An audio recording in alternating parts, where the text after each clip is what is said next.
השאלה הראשונה שלי היא איך לחזור לשגרה. בסוף אני חזרתי לשגרה בצורה די מהירה, ואני רוצה שהחזרה תהיה כמה שיותר בריאה, מאוזנת, אחרי כל התקופה של המילואים. אתה יודע, הראש שלי במצב של לחזור לחיים ולשגרה, אז אם את יכולה לתת לי ככה טיפ איך לעשות את זה בצורה נכונה, אני אשמח. קודם כל, ברוך שובך, ואני מציעה למי שיש לו משפחה, כן? אז לעשות את זה לחזור לשגרה, דבר ראשון, ולאט לאט קודם כל להתייחס לקרובים, אם זה לילדים, לאישה, כאילו לשהות איתם יותר, כן?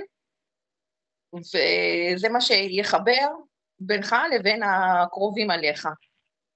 לשחק, לצאת לטבע, לדבר, להרגיש אותם, זה החיבור הראשון, ולאט לאט, וזה גם יוצר ניתוק בין מה שהיה לבין מה שנוכח עכשיו בחיים, כי זה הדבר הכי חשוב, זה המשפחה, ולאט לאט גם לשתף את בת הזוג, ברגשות, בתחושות, במחשבות, זה דבר ראשון.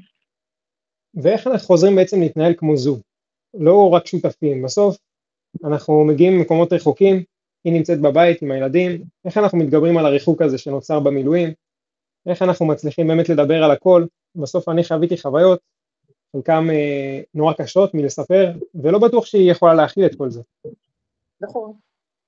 קודם כל להתחבר לחברים, לאנשים שיותר קרובים, אם זה שותפים שהיו איתך, שחוו איתך, כן להיפגש, כאילו לא להתנתק טוטלי, אי אפשר להתנתק טוטלי, כי המצב, גם אנשים שלא פיזית, כן, נלחמו, אז קשה להם להתנתק.